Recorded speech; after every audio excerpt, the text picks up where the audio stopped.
You slowly avoid things that might offend people.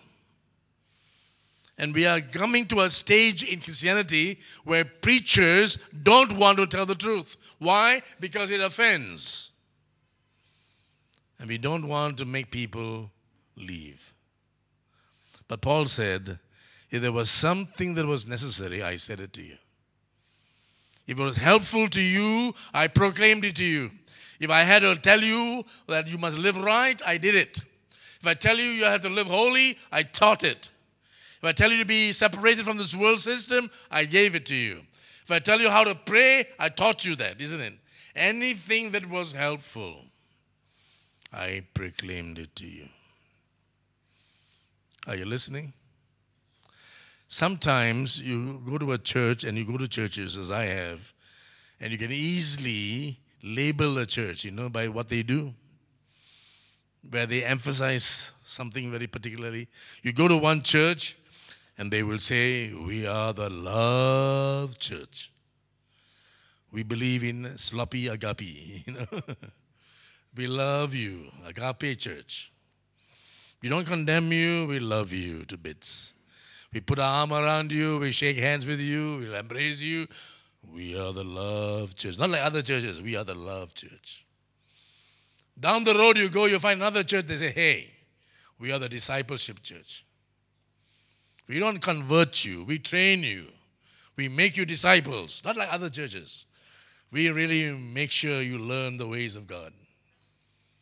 Come to our church, we give you lectures. We train you one-on-one. And they think they are right. Down the road you go, you find another church and say, hey, we are the Word church.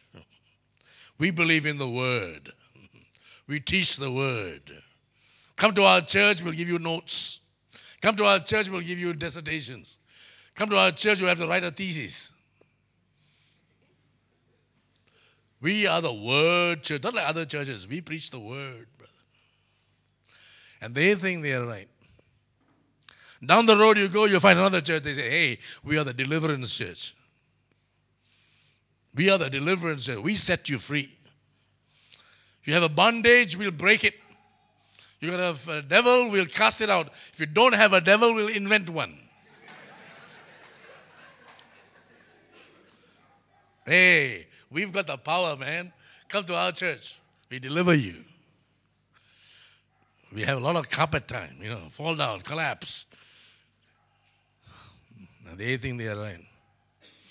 Down the road you go, you'll find another church. They say, hey, we are the missions church. We send missionaries, man. Not like other churches. We raise money and we support missionaries. And we send missionaries to every part of India. What do you think? We are a great church, missionary church. And they think they are right. Everywhere you go, you'll find emphasis, isn't it? They're all right and they're also all wrong. A church should be a word church. It should be evangelistic church. It should be a mission church. It should be a discipleship church, isn't it? Who said you can have only one? Paul said, whatever was needful. Read it. I preached it to you. I proclaimed it to you. It was helpful. I gave it to you. Without any apology, I preached the truth to you. Amen. And God help you as a minister of the gospel. If you were ever overwhelmed by people's needs, you forget to tell them the truth. Amen. Are you hearing me today? Your ministry must not be extreme. Either way, your ministry must be balanced. You must give people the whole counsel of God. Are you listening? Not the bits and pieces that people like. Give them the whole counsel of God. Paul said, whatever was helpful, I proclaimed it to you. The fourth thing, if you want to be an effective minister, is to have a credible ministry. Look at it in verse 20. I taught you publicly and from house to house. What Paul was saying is this: my public ministry, my private ministry was one and the same. In some places, Paul stayed in a house for 2 years, isn't it? 2 years he stayed in a house and he taught. So in other words, he was in close quarters. Everybody saw him. You can't live with people for 2 years and they don't know who you are. All your mistakes, your faults, they will know, isn't it? If you live with them for 2 years, in Bible college, don't you know each other? You live with each other, you don't like each other after a little while. And you fight. Don't you fight? Have arguments also. Why? Because you're living together. And somehow you will see somebody else's blunder, mistake, and they don't like it. So if you live with someone for 2 years, like Paul did, somehow people will know who you are. So Paul was saying, my ministry was credible. My public ministry when I preached and proclaimed to you, and my private ministry was one and the same. It was not something else in public and something else at home. It is one and the same. Because people will always watch you. And I can tell you this, if you ever lose credibility in your ministry, it is gone forever. It is very hard to restore. It can be, but the price is very high. Your ministry can be restored. I'm not saying God can never ever use you. God can.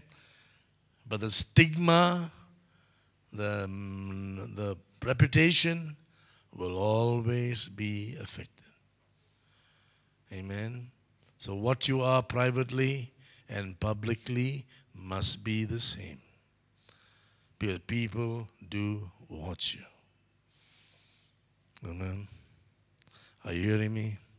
Some years ago, I was in a bookshop. I love books, and I was reading a book. And I have the ability to read speed reading, I can read a book free of charge. In the bookshop, I don't have to buy it. I can read, quickly. I can go through a book. Because I have speed reading. I know how to read very fast. It says you have to study how to do it. It's not easy. Speed reading is an art. So I can read a book quite quickly. And here I am leaning in the back of the wall, reading a book on leadership, on management. I like those kind of books. Even though they're secular books, I try to learn something from them. And all of a sudden, a man from nowhere came to me and said, hello. I said, hello? I've learned to say hello to anybody who says hello to me.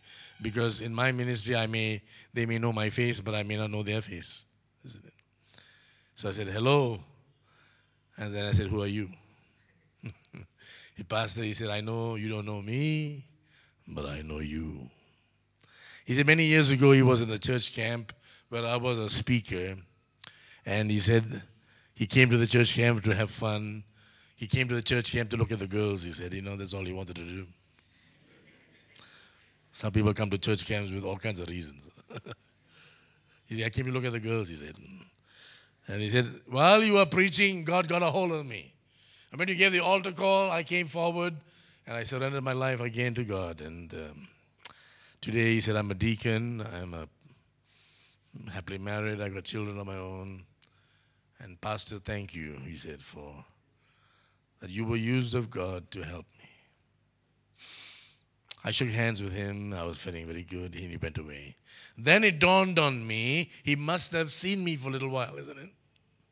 He must have seen me in the back of the shop. Hey, that's Brother Thomas there. He must have noticed me, and that's how he came to me like that, isn't it?